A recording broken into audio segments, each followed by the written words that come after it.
અત્યારે આ બપોરનો ખૂબ તડકો છે અને ખૂબ તડકામાં તે આપણે આ ખૂબ રેતીવાળા તલ છે ને બહુ ધૂળ છે, તલમાં કાકડી છે એટલે ઓનાયરા છે અને તડકે નાખી દઈએ ને એટલે જલ્દી સુકાઈ જાય, બહુ પાણીમાં ન રખાય આને એટલે તે પોઢા થઈ જાય.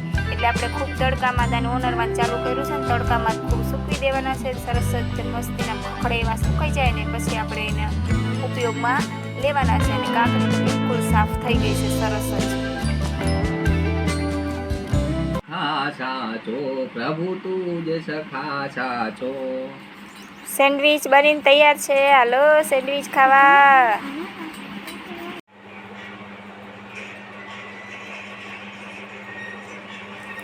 બપોરના ટાઈમમાં આપણે કાચી કેરીની કાચરી બનાવી છે મસ્ત મજાની, અને આ ઓલી તોતા કેરી આવે ને એની કાચરી આપણે કાપી છે અને આમાં મીઠું નાખશું, મસાલો નથી નાખવો ને તે પાછી તીખી લાગે એટલે ખાલી મીઠું નાખવાનું છે. અને મીઠાવાળી સરસ જ મજાની ચીર કરીને હવે ખાવાની છે. આ કેરી મીઠાવાળી કરવી એટલે ખાટી ઓછી લાગે, નમથી આ તોતા કેરીની જાતની કેરી છે ને ખાટી બહુ ના હોય એટલે ખાવાની બહુ જ મજા આવે. એટલે આ બપોરના ટાઈમે તો આમ ખાવાની એમ નાસ્તાની જેમ બહુ જ મજા આવે, એવી તો મોઢામાં પાણી આવે એવી ટેસ્ટી કેરી છે ને, આમ એમ થાય કે ખાવા જ માંડવી જલ્દી મીઠું નાખીને, એવી મજા આવે એવી છે કેરી, આમ જોઈને જ મોઢામાં પાણી આવી જાય, સરસ જ મજાની લાગે, ખાટી ખાટી એવી સરસ લાગે ને.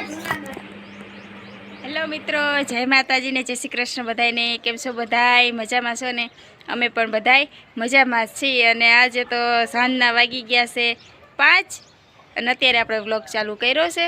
5 વાગી ગયા છે સાંજના ને આપણે ગાયોને પાણી પાવાનું ને એવું બધું કામ ચાલે છે.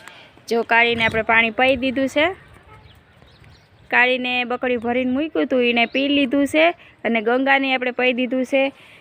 અને અહીંયા બધું વાસીદું ને હજી તો સાંજનું પડ્યું છે, બપોર પછીનું વાસીદું બધું પડ્યું છે.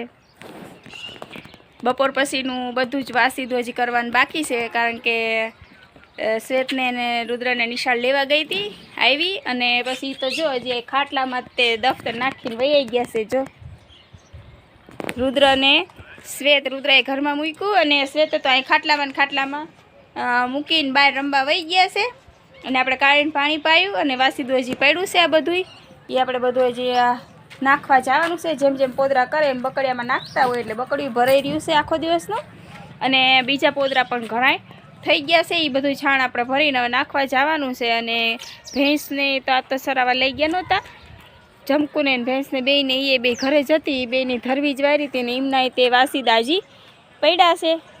એટલે કે આખો દિવસના સવારથી અત્યાર સુધીના પડ્યા છે, ઢળીને રાખેલું છે, બધું ભરીને હાવણો ફેરવીને બધું સાફ કરીને નાખવા જવાનું છે. એને બેયને આપણે પાણી તો પાઈ દીધું છે, હવે એક ઓલી નાની વાસળી છે ને એને પાણી પાવાનું બાકી છે, એટલે આપણે એને પાણી પાઈ દેવી.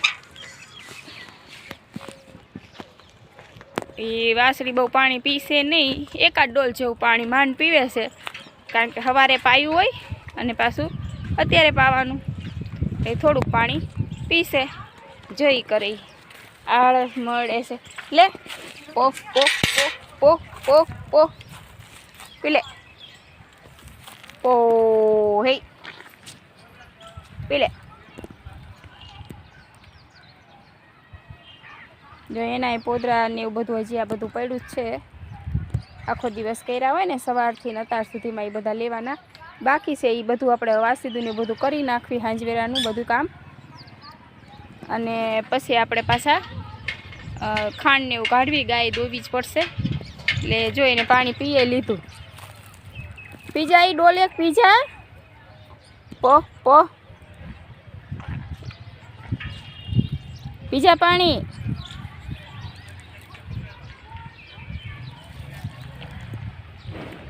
એને નથી પીવું. સારું હાલો તારે હવે આપણે આ ડોલ પાણીની મૂકી દેવી અને હવે ખાણ કાઢી વારવી બકડ્યું અને પછી આ બધા વાસીદા સરસ મજાના ચોખ્ખા કરી નાખી. નકર પાછું કાલ આપણને પાછું નડે, પાછું આડું નાડું સવારમાં વધી જાય પાસીદું જો અત્યારે ન કરવી તો. એટલે આપણે અત્યારે જ કરી નાખવાનું અત્યારનું કામ. એટલે ખાંડનું બકડ્યું કાઢીને પછી બધા વાસીદા સાફ કરી નાખવી અને પછી સાંજે બનાવી છે મસ્ત એવી આઈટમ. એટલે એની કરવા માંડવી તૈયારી. હવે સાંજના વાગી ગયા છે 7 અને આપણે બનાવી છે સેન્ડવિચ. મસ્ત મજાની માખણથી લસપસતી એવી સરસ જ મજાની સેન્ડવિચ બનાવી છે. એટલે આપણે બપોરે જ્યારે આંગણવાડીથી આવ્યા ને ત્યારે બજારમાંથી આવવાનું હોય એટલે અમારે વાડીએ રહી એટલે આઘું પડે એટલે જે કંઈ વસ્તુ લાવવાની હોય ને એ અગાઉથી આયોજન હોય થોડું ઘણું. તો બપોરે આવ્યા આંગણવાડીથી ત્યારે જ લેતા આવી. એટલે આપણે બપોરે આંગણવાડીથી હું આવી ત્યારે જ બધી સેન્ડવિચ બનાવવાની બધી જ વસ્તુ હું લેતી આવીશું. ને હવે આપણે સેન્ડવિચ બનાવી નાખવી છે. એટલે આપણે સેન્ડવિચ બનાવવાનું કરી દેવી ચાલુ. જો આ ત્રણેય બાપ દીકરાએ તો વેજીટેબલ સેન્ડવિચ ખાવાનું ચાલુ કરી દીધું છે. બ્રેડ ઉપર માખણ લગાડ્યું છે બે બાજુ અને પછી એને ઉપર ટમેટા ને ડુંગળી ને પછી ઓલા મરચાં છે ને પછી સેન્ડવિચ ઓલો પીઝા બનાવીને આપણે પીઝામાં વાપરવાના બધા મસાલાનો ઉપયોગ આપણે અત્યારે આ સેન્ડવિચમાં કરવાનો છે. એટલે એ બધા મસાલા ઉપર નાખે છે પીઝાના અને સેન્ડવિચના અને બધા ઓરેગાનો ને રેડ ચીલી ફ્લેક્સ ને સોસ ને એવું બધું. અને પછી વેજીટેબલ જ સેન્ડવિચ ગરમ કર્યા વગર જ ખાવાનું એમને ચાલુ કરી દીધું છે. કારણ કે એમ થઈ ગયું કે હવે ખાઈ જ લેવી જલ્દી. જો માવો તો હજી હું તૈયાર કરું છું અને એમણે ખાવાનું ચાલુ કરી દીધું છે. પણ આપણને એવી કાચી ભાવતી નથી એટલે આપણે તો માવો તૈયાર થઈ જાય પછી માવો ભરીને સરસ જ બધું આવી રીતે એમાં ગોઠવવાનું અને મશીનમાં ગરમ કરીને જ આપણે તો ખાવાની છે. એટલે આપણે તો પહેલાં ચોપડી દેવી માખણ બધી બ્રેડને અને પછી માવો ભરવા માંડવી અને પછી ટમેટાને એવું બધું ઉપર લગાડવા માંડી. અમારે રુદ્રએ તો ચાલુ કરી દીધું છે માખણના લોંદા લગાડવાનું. જો લગાડે છે ને આખી આમ કાટી માખણથી ભરી દેશે. બે બ્રેડ એવી રીતે સરસ જ ભરી દેવાની અને પછી આ બ્રેડ આ માવોને એવું ભરીને આ સેન્ડવિચને આપણે ગરમ કરવાની. આપણે પહેલાં મશીન ગરમ થવા મૂકી દીધું હતું એટલે જલ્દી થઈ જશે આમાં. એટલે આ સેન્ડવિચ ખાવાની એક મજા આવે, બહુ મજા આવે આ સેન્ડવિચ ખાવાની. પીઝા ખાતા હોય ને એવી સરસ લાગે. પીઝાનો સ્વાદ જ આવે આમ 2 in 1, 1 in 2. કેમ કે સેન્ડવિચ એક ખાવ પણ પીઝા જેવો અને સેન્ડવિચ જેવો બે સ્વાદ આવે એટલે ખાવાની બહુ મજા આવે આ સેન્ડવિચ ખાવાની. સેન્ડવિચ થઈ ગઈ છે આપણી તૈયાર અને સોસની સાથે લઈને આપણે ખાવા બેસી જ જવું છે.